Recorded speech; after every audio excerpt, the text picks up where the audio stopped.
In the name of this university and by authority of Royal Charter, I admit you both to this degree with all its rights, privileges, and responsibility.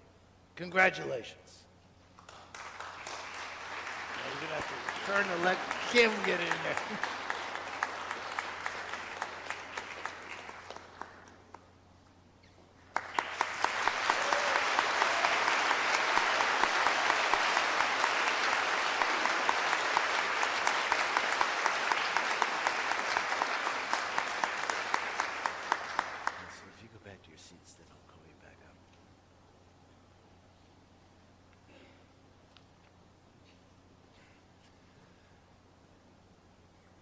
Now, as you all know, this is a Scottish university, and at a Scottish university there is nothing given away for free.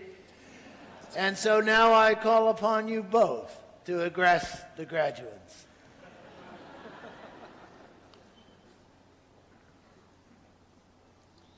Chancellor Dodge, Principal Wolf, most importantly, graduates, thank you for this wonderful honor. Thank you for that warm introduction. It's hard to admit how daunted we actually felt when we received this invitation in the mail. Most recipients we know have a lifetime of experience and wisdom to share. But when we inquired with the committee, they said, don't worry, it's a dual degree, and so the sum of your two ages puts you right in the target that we're looking for. They also said, we'll give you one tip because you do have to make a speech. Queens has a deep set of traditions and a deep culture. And it'd be great if you could make reference to that. So after an exhausting 3 or 4 minute search of Wikipedia, we discovered this interesting fact, which is that apparently your pipe band doesn't wear anything under their kilts. And then we found out we'd be wearing robes. We're not going to go there. We want to begin by saying thank you. If we're standing up here today, it's because of countless leaders across Engineers Without Borders, from the very first person that stepped on board in the year 2000 to the most recent member who's joined a Queens chapter or a chapter across the country. It's in their honor that we accept this. We'd also like to say thank you to our families, whose value to us just increases over time. Thank you.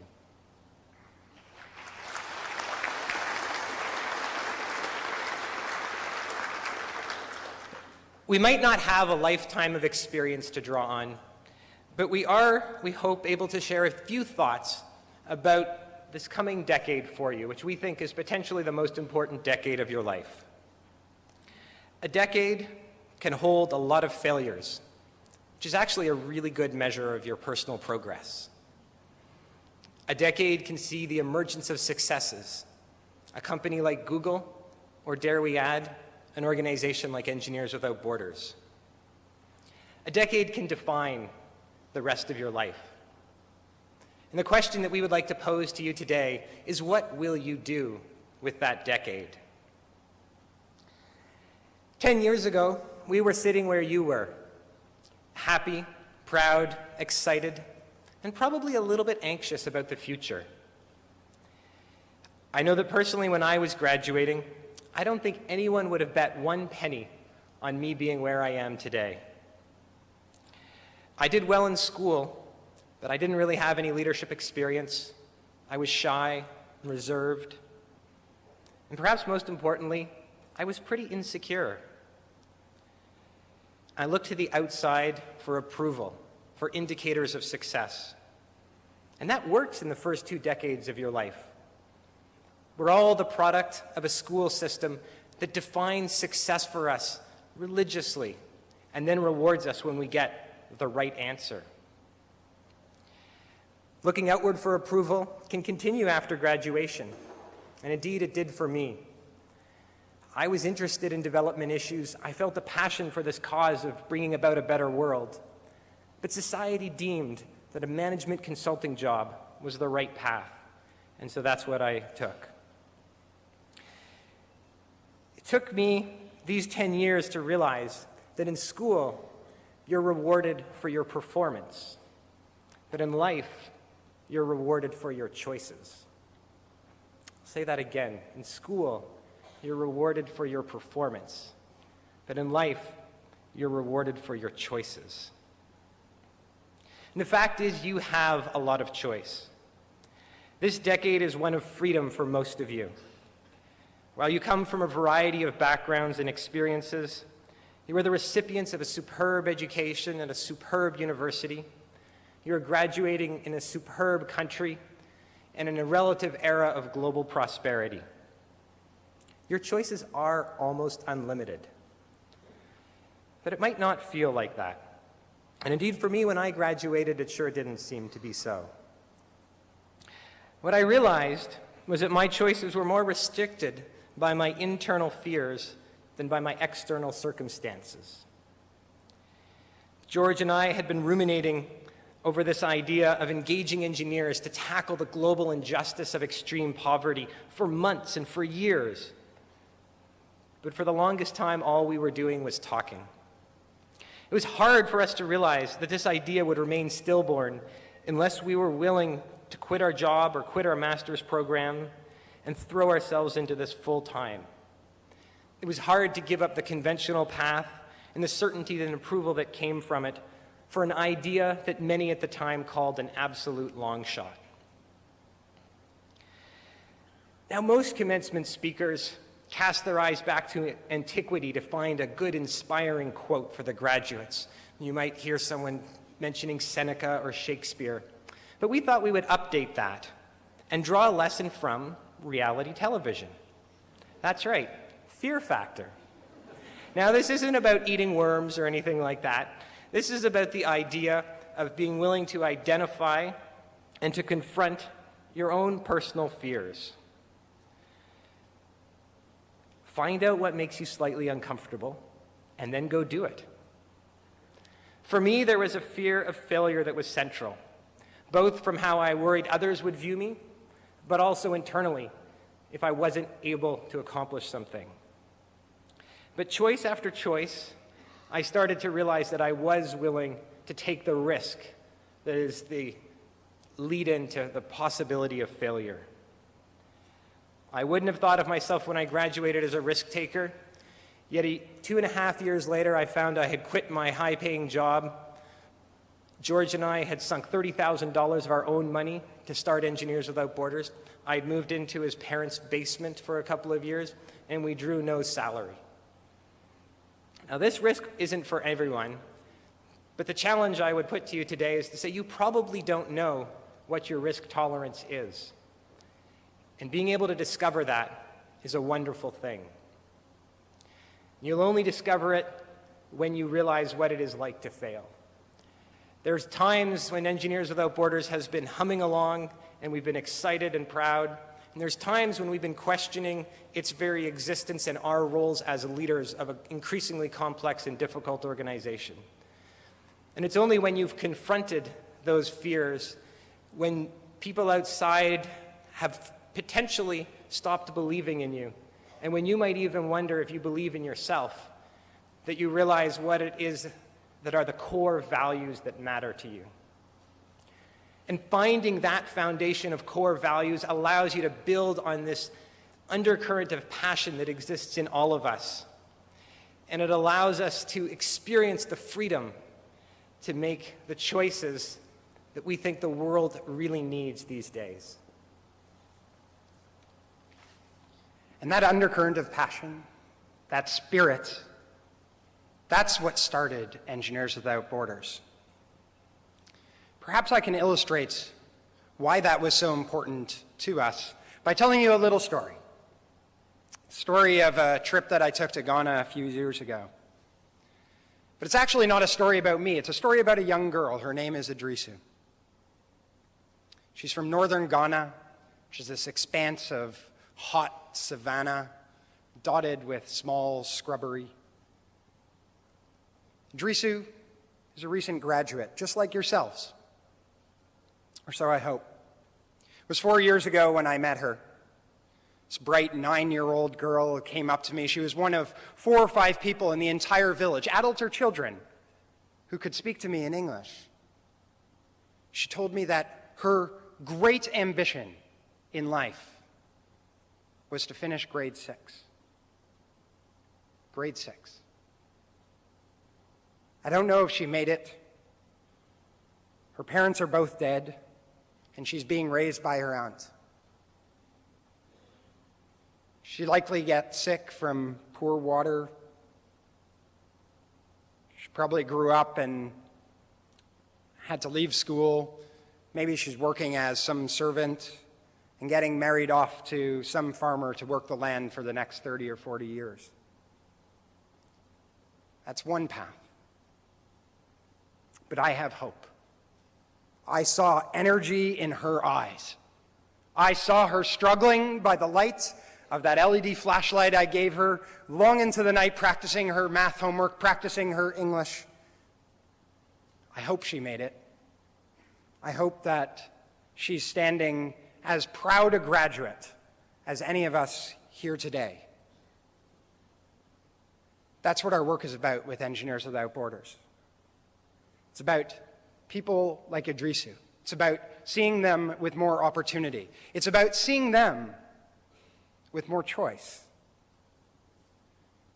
Now, Idrisu's life may seem quite far away, quite exotic, morally important, but practically very not relevant. I assure you, it is relevant. Her choices and our choices in our world are inextricably linked. Let me share a story with you of why. It's a story of 2 frogs and 2 pots of water. You may have heard this one before. The first frog is dropped in a pot of boiling water, and presto, hops out unharmed. We in the world are pretty good at dealing with that. When we're threatened with a drastic situation, we leap into action. Human spirit and ingenuity prevail. The second frog faces different circumstances. He's placed into a pot of cool water. Heat is turned on, gets a little grin on his frog face. It's getting a little bit warmer, more comfortable. The water starts to get too hot, and wait, he jumps out. We haven't heard that version of the story before, perhaps. That's the updated version. The updated version of this metaphor that we need to rewrite for the 21st century. It takes an active choice, but that's a choice we can make. The underlying premise is as true as ever. We know that societies are not good at handling slow change, whose consequences are distant. It's hard for us to see the slow trends. I mean, it's only when I go back and look at my grad photo with those long locks of hair that I sit up and say, wow, where'd that go? But more seriously, it's tough for society to see this slow change. It's tough for us as human beings to have that perspective.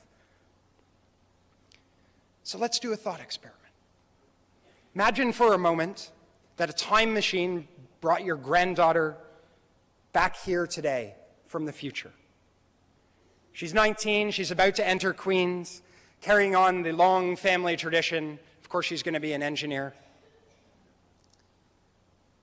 And the question is, what would she share from her perspective, from her vantage point? What would she tell us that matters to her quality of life? Would she thank us for tackling global warming?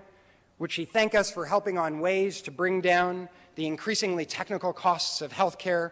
Would she say thanks for improving the resource productivity use and therefore halting the annual destruction of the rainforest? The rainforest, God, that's cliche, right? That's so 1999.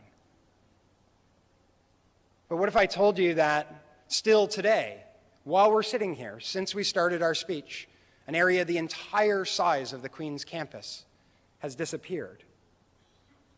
Does that stat matter?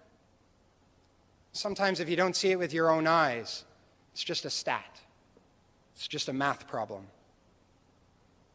These cauldrons of hot water are huge, and they're complex, and they're ever-present, and they're difficult to solve, and we get used to living with them. I think if your granddaughter came back, she'd say, please, do whatever you can. Work on problems that matter. Work on problems that matter to me and my generation. Please work on problems that matter. And whether that problem that matters is around finding solutions to promote greater justice, whether it's something as huge as promoting sustainability or something as small as improving health records in our healthcare system, work on problems that matter. And the nice part is, as engineers, we've been trained for this. Started the first few days of engineering 4 or 5 years ago, or for those of you just finishing your victory lap 6 or 7 years ago. Those first few days of engineering, you remember them. That problem, how do I get up that greased pole? But seriously, today you're graduating with more than just a degree. You're entering into the engineering profession. And there's a difference between those things.